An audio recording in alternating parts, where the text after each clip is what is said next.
Baiklah, kita akan masuk ke acara berikutnya, yaitu materi. Kami akan bacakan kata kunci yang menjadi syarat untuk mendapatkan sertifikat, yaitu kata kunci yang pertama, yaitu pajak, dan kata kunci yang kedua, yaitu Padang. Jadi kata kunci pertama pajak, yang kedua Padang, dan kata kunci ketiga akan kami sampaikan pada nanti akhir acara. Baiklah, kita akan masuk kepada acara berikutnya, acara materi yang akan dimoderasi oleh Bapak Torang Sitanggang. Operator, tolong CV-nya Pak Torang ditampilkan.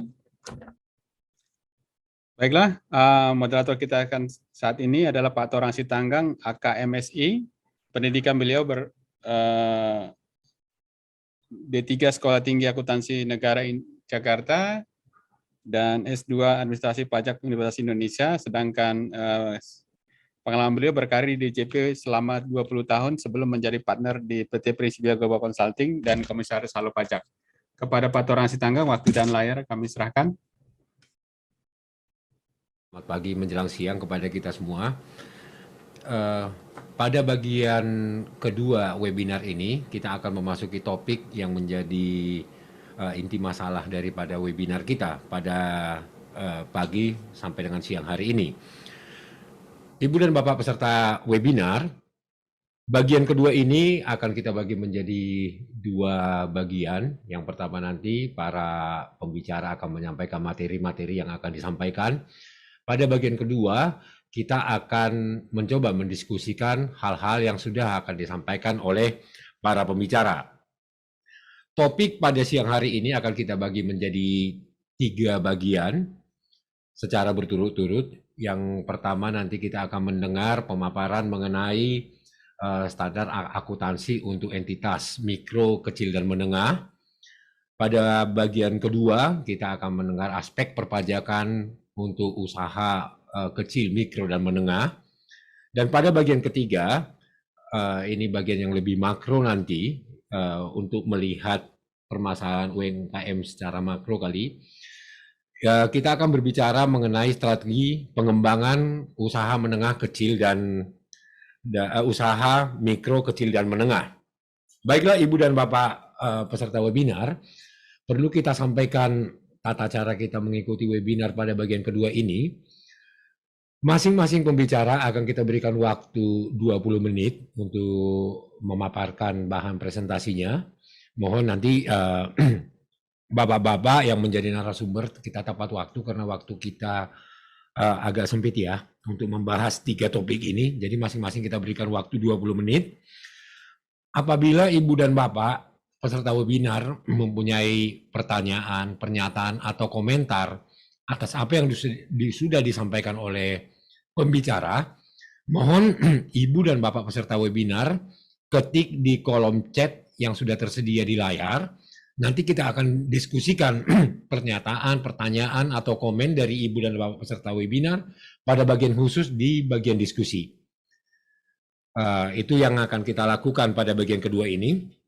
Untuk mempersingkat waktu, kita akan langsung masuk ke bagian pertama topik, yaitu standar akuntansi untuk entitas mikro,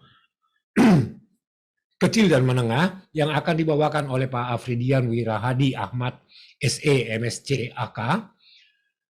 Di situ beliau berpendidikan akuntansi Universitas Andalas untuk S1-nya, akuntansi sektor publik Universitas Gadjah Mada S2, kemudian Universitas Andalas beliau menyelesaikan S3-nya.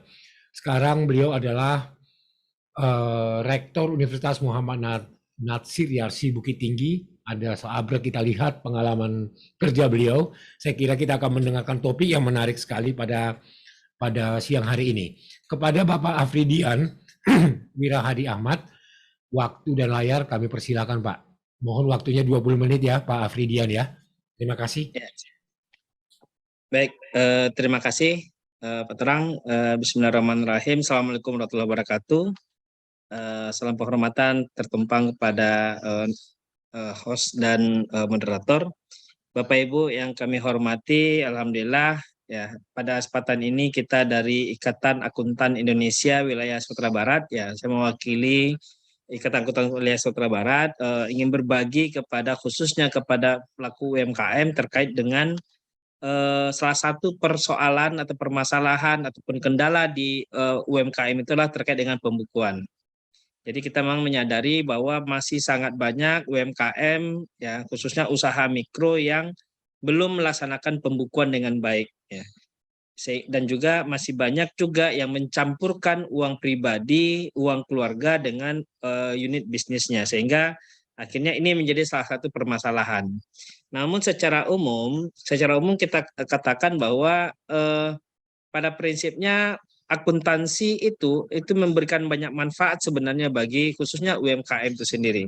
Dalam hal ini tidak hanya sekedar memperlancar proses pencatatan arus kas keuangan suatu usaha, tapi juga bermanfaat nantinya dalam perencanaan di masa depan.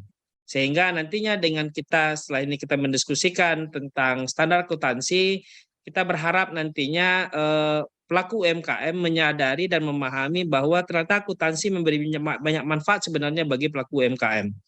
Mulai dari nantinya UMKM dapat mengetahui kinerja keuangan perusahaan, kemudian UMKM dapat membedakan mana harta perusahaan, mana harta pemilik pribadinya, UMKM dapat mengetahui posisi keuangannya dan digunakan untuk apa saja, bisa nantinya diarahkan membuat anggaran yang tepat, dan ini juga terkait dengan pajak, bisa menghitung pajak dengan benar dan melaporkan dengan benar, dan juga yang salah satunya adalah mengetahui aliran pendanaannya. Ya, nah untuk itu Ikatan Akuntan Indonesia itu telah menerbitkan standar akuntansi khusus untuk entitas UMKM ini sendiri. Ya, izin saya men-share screen Bapak dan Ibu materinya. Ya.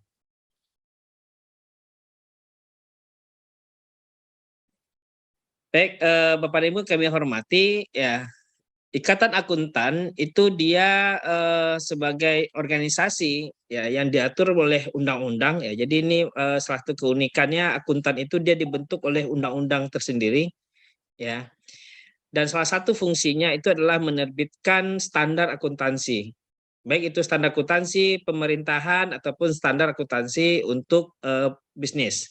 Nah, salah satunya adalah diterbitkannya standar akuntansi keuangan untuk entitas mikro, kecil dan menengah, ya. Jadi kenapa diterbitkan ini? Karena memang kalau dicampur antara usaha besar ataupun yang lebih kompleks permasalahannya dengan usaha yang mungkin mikro, ya ini tentu akhirnya akan kembali terjadi masalah bahwa bagi mikro dianggap akuntansi ini akan ribet, susah dan sebagainya. Makanya Ikatan Akuntan Indonesia itu menerbitkan yang namanya standar akuntansi keuangan entitas mikro, kecil dan menengah. Nah, apa saja yang ruang lingkupnya di sini itu diatur itu adalah ruang lingkupnya yang digunakan dalam hal standar akuntansi ini. Pertama, untuk memenuhi definisi entitas tanpa akuntabilitas publik. Jadi ada namanya entitas dengan akuntabilitas publik seperti yang saham perusahaan yang sahamnya diperdagangkan di Bursa Efek, ya, atau juga perusahaan-perusahaan yang bergerak di jasa keuangan. Jadi ini tidak masuk ke sini, ya. Kemudian juga yang kedua, dia memenuhi kriteria dari UMKM. Tadi disampaikan oleh Kepala Dinas Koperasi, apalagi dengan terbitnya Undang-Undang tentang Cipta Kerja, itu definisi mikro, kecil, menengah itu sudah berubah. Ya, kalau dulu cuma 50 juta, sekarang sudah 1 miliar masih dikategorikan mikro. Makanya sekarang juga muncul istilahnya ultra mikro yang lebih kecil lagi. Oke. Nah, yang mana dia setidak-tidaknya selama 2 tahun berturut-turut itu menjadi entitas mikro, kecil dan menengah, ya. Jadi ruang lingkup yang diatur di sini adalah untuk perusahaan ataupun usaha yang memenuhi bahwa dia bukan bukan perusahaan atau entitas yang memperdagangkan saham, ya, khususnya di Bursa Efek, bukan perusahaan yang bergerak di jasa keuangan yang itu harus ada izin dari otoritas di bidang jasa keuangan, dan yang kedua untuk perusahaan yang memenuhi kriteria UMKM yang diatur di Undang-Undang Nomor 1 tahun Undang-Undang Cipta Kerja itu, ya saya lupa nomornya. Dan dia juga 2 tahun berturut-turut memang menjadi entitas mikro, kecil, dan menengah. Artinya besar tidak masuk di sini. Nah, apa saja yang diatur? Salah satu pertama terkait dengan dasar pengukuran. Dasar pengukuran ini maksudnya adalah angka yang akan kita cantumkan di dalam laporan keuangan. Dasar pengukurannya adalah biaya historis, yaitu biaya yang terjadi pada saat kejadian tersebut terjadi. Misalnya kita misalnya membeli tanah pada saat itu misalnya harganya adalah sebesar 200 juta ya, yang terjadi tahun lalu, kita baru akan memulai pencatatan pada tahun ini. Berapa yang kita catat? Kita catat sebesar biaya historis, yaitu biaya perolehan yang kita peroleh pada saat terjadi transaksi tersebut. Ya, atau misalnya ketika menjual barang, ya berapa yang kita jual pada saat itu? Karena prinsipnya akuntansi kan juga mencatat transaksi yang terjadi. Ya, jadi ini dasar pengukurannya. Jadi bukan biaya yang akan terjadi di masa depan. Nah, asumsi dasar yang digunakan nantinya pertama adalah dasar akrual. Jadi ada pendekatan akrual, ada pendekatan cash basis. Apa bedanya? Kalau cash basis itu kita mencatat kalau ada uangnya. Kalau tidak ada uangnya, tidak ada aliran uangnya, maka tidak dicatat transaksinya. Ya, jadi misalnya kita menjual barang, misalnya ternyata jual secara kredit, maka kalau di cash basis tidak dilakukan pencatatan sama sekali karena uangnya belum ada. Ya. Nah, sedangkan dasar yang digunakan di standar ini adalah dasar akrual. Ya, dasar akrual di sini terkait dengan aset, kewajiban atau liabilitas, kepemilikan atau ekuitas, penghasilan atau pendapatan dan beban itu diakui jika definisi dan kriteria pengakuannya terpenuhi. Ya. Misalnya seperti pendapatan, oh memang sudah menjadi hak kita. Ya, baik itu kita dibayarkan langsung ataupun ditunda pembayarannya atau kita sebut dengan piutang. Jadi kalau cash basis tadi kita catat pendapatan saat uang kita terima, kalau akrual itu pada saat kita sudah melaksanakan kewajiban kita, tapi uang belum kita terima, maka kita sudah langsung mengakui pencatatannya. Termasuk juga beban. Kalau cash basis, ya cash basis itu beban dicatat pada saat uang kita bayarkan. Kalau akrual itu pada saat kita sudah menikmati atau memperoleh manfaatnya, maka baru kita catat. Misalnya seperti beban listrik misalnya. Listrik kalau di cash basis kita catat kalau uang kita bayar, tagihannya kita bayar. Tapi kalau akrual, misalnya listrik yang terjadi di bulan Desember, yang baru kita bayar, kalau anggaplah sekarang udah pakai token ya, anggaplah kita nggak pakai token, masih bayar manual, ya baru kita bayar itu di Januari, maka per 31 Desember itu sudah kita akui sebagai beban. Nah, ini bedanya dasar akrual dengan cash basis. Yang kedua, asumsi dasarnya adalah usaha itu memang berlanjut usahanya, going concern, ya. Jadi bukan digunakan untuk perusahaan yang akan tutup.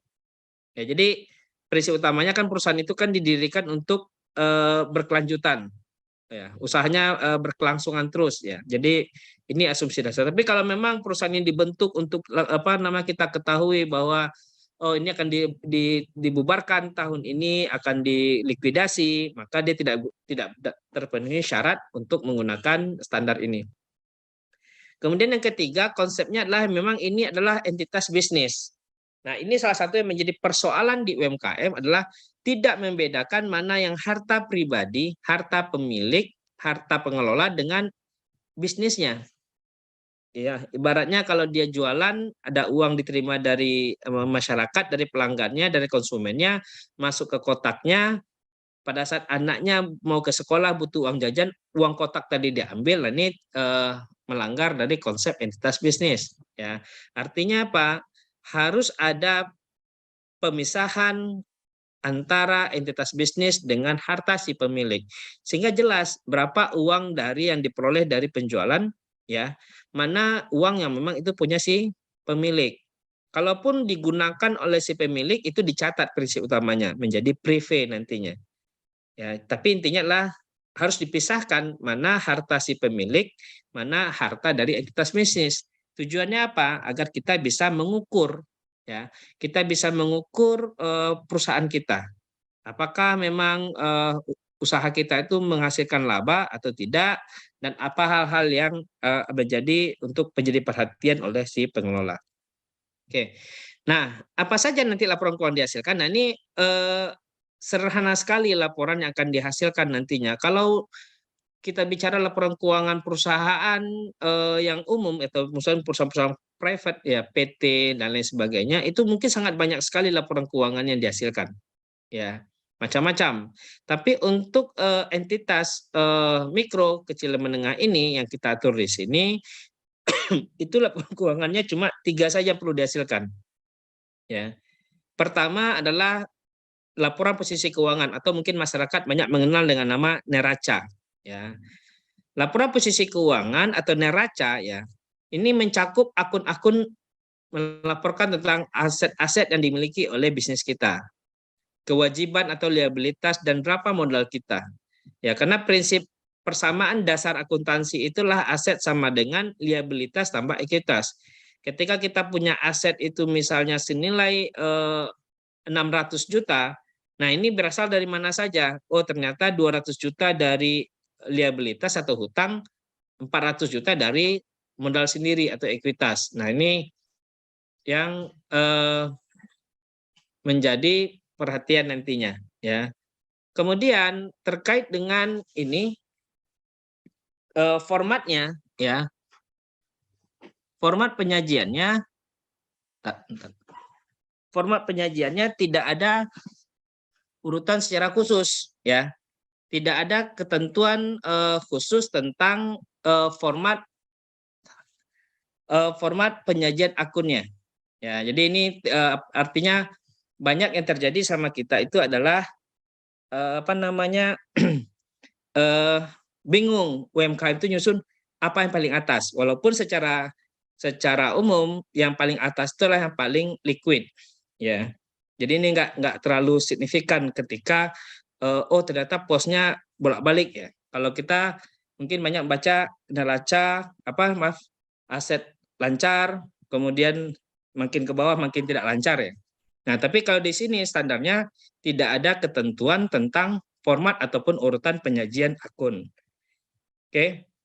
Dan dapat menyajikan aset lancar, aset tidak lancar, liabilitas pendek dan jangka panjang. Kemudian yang kedua, laporan dihasilkan itulah laporan laba rugi. Ya. Apa itu laporan laba rugi? Ya, ini menyangkut dengan kita bisa menghitung dalam satu periode akuntansi, satu periode pelaporan, apakah kita memperoleh laba atau kita merugi bisnis kita. Apa saja yang dilaporkan? Tentu kalau kita bicara laba rugi, tentu pendapatan dikurang dengan beban, ya.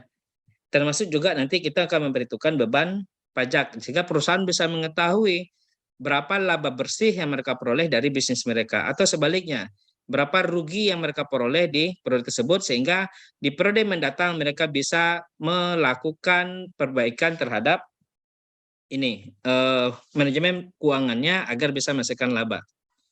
Dan ini tentu dengan laba rugi, tentu kita pun juga terkait dengan pajak lebih mudah nanti menghitung berapa kewajiban pajak kita. Ya, kalau dia menggunakan norma, misalnya tadi menggunakan norma 0,5%, ya berarti kan dari pendapatan saja. Tapi bagi yang melakukan pembukuan, ya maka dari laba hasil usahalah yang akan digunakan sebagai perhitungan atas pajaknya.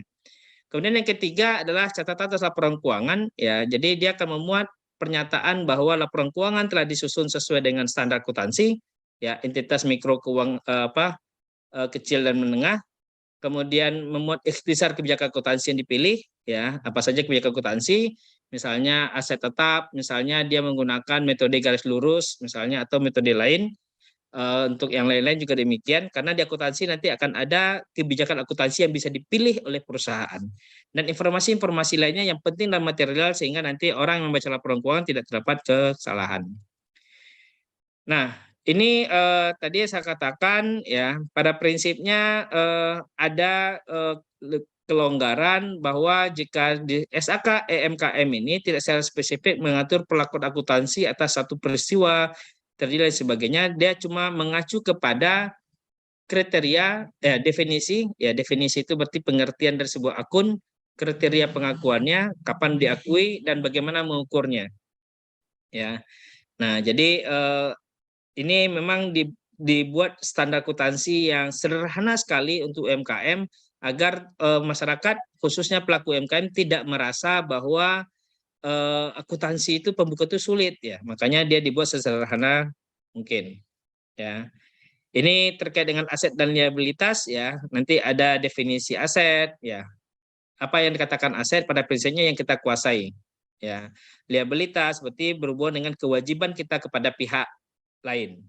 Kemudian juga mengatur di sini menyangkut dengan biaya transaksi nanti diakui sebagai beban dalam laba rugi dan seterusnya.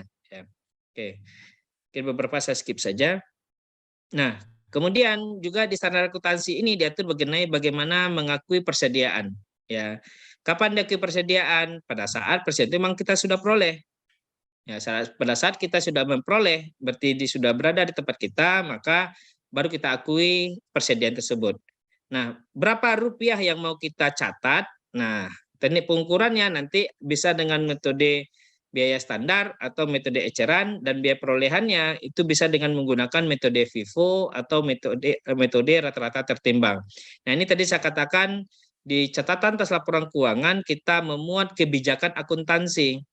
Kebijakan akuntansinya itu bisa kita pilih. Perusahaan UMKM Bapak dan Ibu itu pakai pendekatan FIFO atau pendekatan rata-rata tertimbang. Kemudian juga termasuk juga aset tetap. Nah, kalau Bapak Ibu belum membuat laporan keuangan, ya selama ini Bapak Ibu harus menggunakan yang di sebelah kiri saya ini, pengakuan dan pengukuran di awal. Ya, ini kalau belum bikin laporan keuangan selama ini. Tanah dan bangunan dicatat terpisah. Kenapa dipisahkan? Karena tanah tidak ada penyusutannya, sedangkan bangunan ada penyusutan, makanya dipisahkan nilainya. Ya. Nah, kemudian aset tetap dikatakan aset tetap dicatat jika kita dapat memiliki secara hukum, ya. Dan catat sebesar harga perolehannya. Oke. Apa dikatakan harga perolehan? Ya harga beli ditambah dengan biaya-biaya yang timbul sampai aset tersebut bisa kita gunakan. Misalnya kalau kita misalnya mobil itu ternyata ada biaya administrasi, ada biaya pengurusan pajaknya, ada biaya mungkin karena dia mobilnya mobil ini butuh tambahan aksesoris dan sebagainya, maka itu dikatakan biaya perolehan, jumlahkan semua. Ya, jadi harga beli di showroom tambah dengan biaya-biaya sampai kendaraan tersebut bisa digunakan.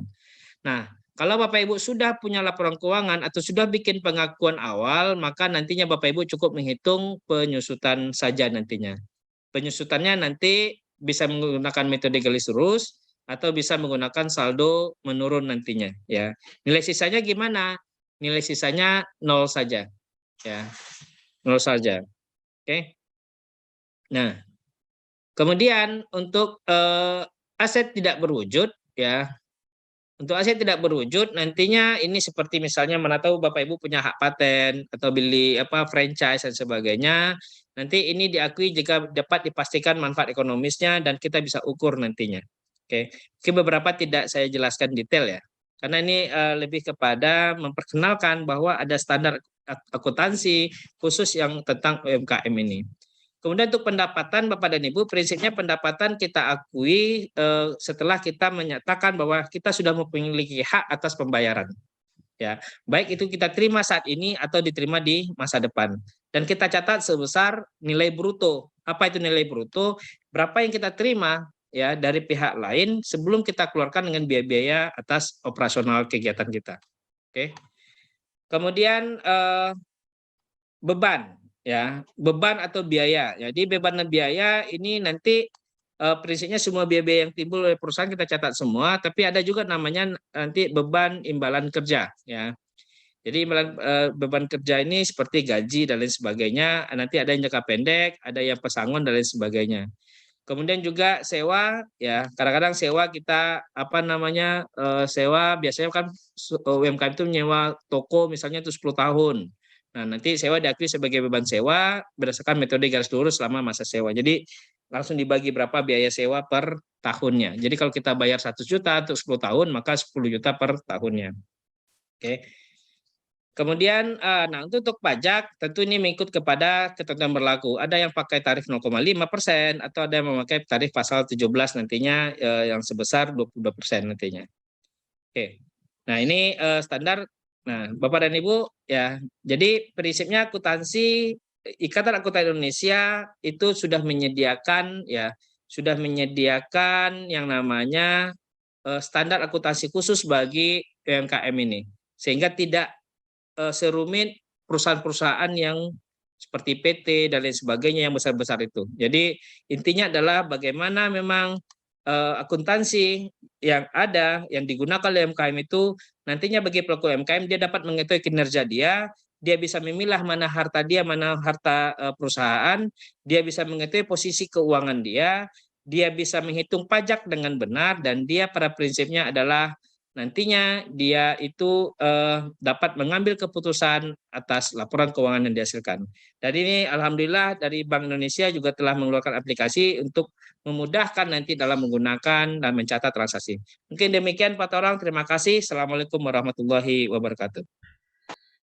Terima kasih Pak Afridian Wirahadi Ahmad. Ya Pak, kita paham memang Pak Afridian tadi terburu-buru, saya kira memang baik juga ya Pak Afridian. Yang penting kita memperkenalkan dulu kepada pelaku UMKM, khususnya yang ada di Sumatera Barat, bahwa Ikatan Akuntansi Indonesia, Ikatan Akuntan Indonesia, sudah menerbitkan standar akuntansi khusus untuk pelaku entitas mikro, kecil, dan menengah.